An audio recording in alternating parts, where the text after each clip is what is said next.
strangers. Okay, so I'm going to try to stay on point and not get distracted. So, basically, after I found out my significant other was cheating on me and my heart was broken, I made my first recording on the other side of the door when he showed up back at the house and we were cursing at each other because I just found out he was cheating. And so that was that. And after that, things just got worse. Like, it just became a shit show. And in August, I applied for a transfer with my job to get out of there. And then a couple weeks prior to giving birth, he gave me a black and blue face because he punched me in the face when I was, 9.5 months pregnant, about to have my baby. And I was about 36 weeks, 38, 36, I don't know. But I was about to have a baby and I had a black and blue face, showed up at his family get-together because no one seemed to ever believe me that he was as bad as he was. I hoped that they could see it. I was trying to reach out for help. I got met with negative criticism every time I tried to talk about it or reach out to people and get help with the girls and family and things like that. So I was so isolated. And he did such a good job of isolating me and making everyone think that he was the victim. So I was hoping that showing up with a black and blue face would just be like, yes, see? And this wasn't one of those, oops, he accidentally hit you with an object thing. It was, he took his freaking hand and he hit my face and he made it black and blue. So I'll try to attach a photo at the end of it or the beginning. I'll try to put a photo in here of my face. And then getting up to having a baby, he was acting all remorseful, so sorry, he wanted to make it work. I already put in my transfer, so I was like, okay, I just need to make it. Like, I need to not make him angry. I need to be as calm, collective, peaceful, and wonderful as I could. So it's like, yeah, sure, okay, we'll do whatever you think is best. Let's just not fight.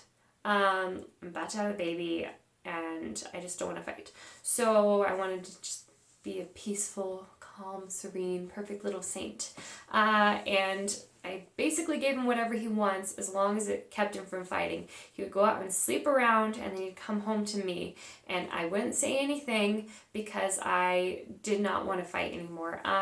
But when it came down to having baby, he was like, I'm never going to cheat on you again. I love you so much. You're so amazing. And when I went to go text him that I was having baby, I pull up my phone and there's just this terrible, terrible messages on it. Terrible, terrible messages. And I sent them to my mother because they were just so awful. They were so awful. And then when my mother came up to visit, I found out that he had a plenty of fish and he's like, I'll do anything. I'm so sorry. I just want to be with you. Because I kicked him out at that point. Like, he was staying with his mother. My mom was coming with me, and I found out he had his dating thing, and I was like, if you really want to make it work, give me your dating profile password.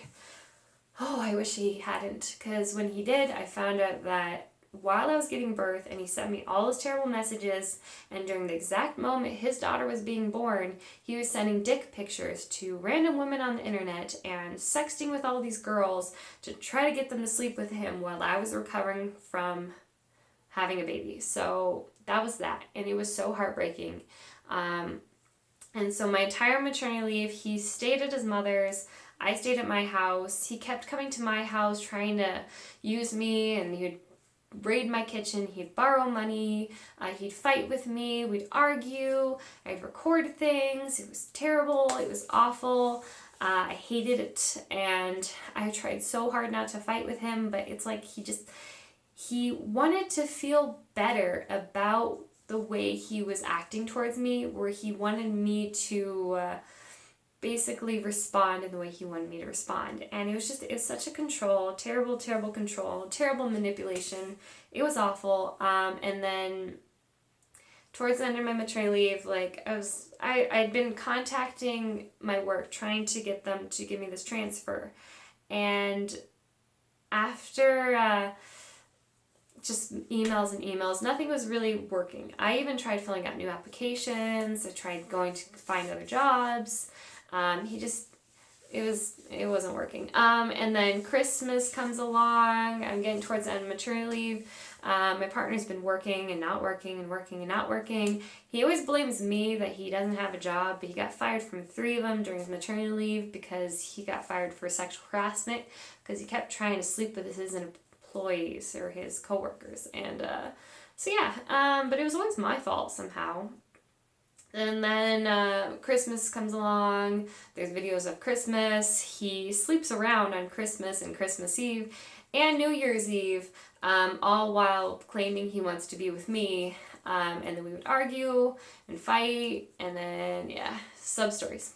Go find those on my channel for the Christmas ones because those are on here. Even my live emotions on how I felt during that time after a day before he promised that he'd be true and that he loved me so much, and then he went and cheated on me that Christmas Eve. So that's that. And then Christmas Day, and same thing. Such mind games. Like, I don't understand how someone can go from hating you to loving you to hating you in a 24-hour period. Like, and my emotions just always stayed the same. Like, I loved him so much. He was the person that I wanted to be with. But he hurt me so bad, so I knew I couldn't. And that was just like, ugh, such mind games. So January hits and I gotta go back to work. I try hiring babysitters. Sub-story, that's a sub-story. But anyways, I tried getting other care people. He scared them away, kept doing stuff. That's a sub-story. I'll tell you about all that later.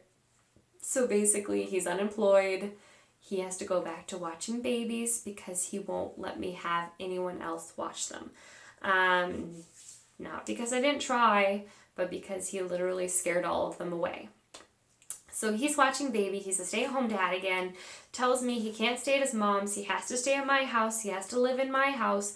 But he doesn't want to stay with me or be with me. But he wants to be with me. He wants to be a family and a couple with me. But he wants to stay in the room, the spare bedroom. He doesn't want to stay with me. He wants to stay in the spare bedroom but still be with me.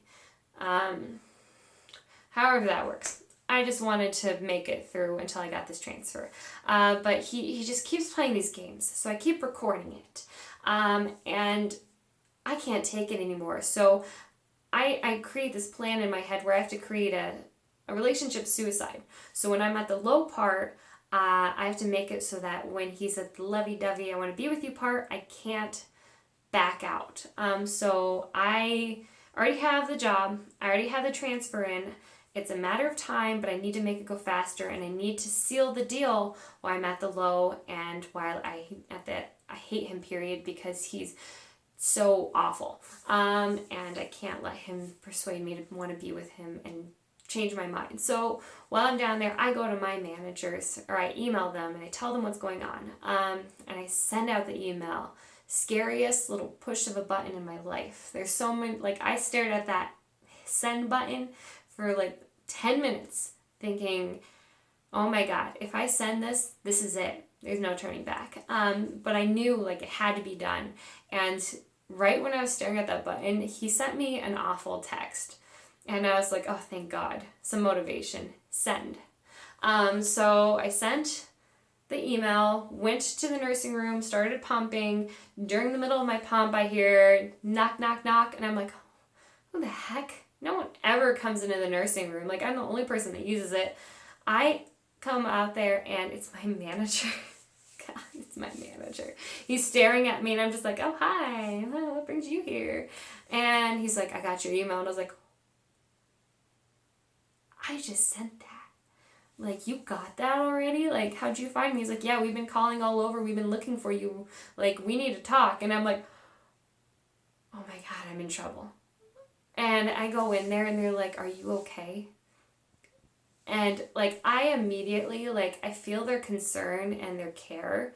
I just start bawling. Like, this is the first time besides the grandparents, my partners, my ex's grandparents. They were the first ones that showed me really care, and my managers are now like showing me care, and I just spill out everything, and I tell them like, I don't have a phone today because he took it. I don't have like he drives me to work, so that I don't take any detours or any stops. I had to crawl out a window to get here because he didn't want me going to work because I was sleeping around. I spilled everything. And they really tried to step up the plate to get me out. And it was the true relationship suicide point. Like, I knew there was no turning back. And then a few weeks after, we had a huge fight, which is on my channel. It's a sub story. I think it's already out there. It's where he got arrested. He cut up my arm when he ripped the laptop out. He gave me lots of bruises. It was, a story. And then after he got arrested, I got the transfer call. And I was like, oh, snap, thank God. So I start making arrangements because I'm not going to be able to drive that full distance by myself. I get my mom and I have her fly out, and I create this elaborate story on how my mom's going to come out here and he can't stay with me because they don't get along, so he's got to go stay with his mother. My mom can watch the kids. And then he shows up during that period of time where we're packing, and he sees all these boxes. And he's like, what the hell are all these boxes? And I was like, oh, I'm having a roommate move in because I need the help. And you need a job, and we need someone to watch the kids, so this is the arrangement I've had. And he was really upset about it, but he was like, it was enough spare time to get out, because we basically packed up in a day, and he came in the middle of that day, and I created this elaborate story. He fell for it, and got it all in the van, left everything else, left all the stuff. We just packed the dog, the kids, baby clothes, whatever we could put in the back of my minivan, and we were gone. And it was so hard during those last few weeks, because the point from when he got arrested to that time, he was so sweet, and he was just like, I'm going to do anything for you, I'm going to make it work. Like, he was at the high period of the roller coaster. And that's what I was scared of, because I left when we were at the high part of the roller coaster, not the low point. And it was so hard leaving him when we were at like this good state. And it was basically like, it just made me feel like a bad person. But before I accepted the transfer, I sat down with him. I gave him an out. Oh my God, I gave him an out. I sat down with him, and I knew I had the transfer. They were waiting for a yes. I had to click on the email, and I had to say, yes, I accept. So it was still an out period. I had an out period. And I sat down with him, and I was like, if you sleep around one more time, or if you break anything, I'm leaving you, right? Like, this isn't a game. Like, you understand that, and I need you to look at me and say you understand that. He looked at me and he said, I understand that. He left that night to go sleep with somebody, and I hit the transfer button. So that was that, and then 2 weeks later, you transfer. So 2 weeks, I sat there knowing that he just slept with somebody, and everything was all fine and dandy, but then he got to this like really sweet thing, and then I left. And it was so hard to leave during that high period where he was just this great guy. But the part where he slept around, made it easier for me to leave him. And I almost thank him for cheating on me so much, because if he hadn't cheated on me, I probably wouldn't have hit that transfer button. So who knew that I'd be grateful that he cheated on me.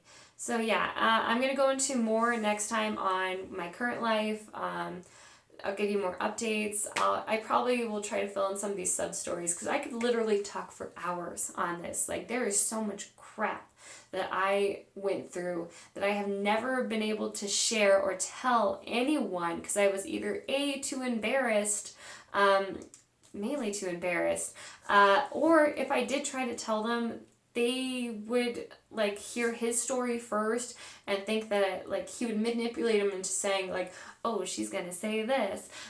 So when I did say that, they're like, he said you were gonna say that. So it was a shit show. So I was never able to share the story, so I could talk for hours. So I'll probably have more for you sometime. But that's my big escape, is I created a suicide relationship plan where I couldn't go back even if I wanted to. And believe me, there was points where I definitely did want to, but it was too late. I sealed my own fate, and I'm very happy that I did. And yeah, I'll talk to you later. Bye.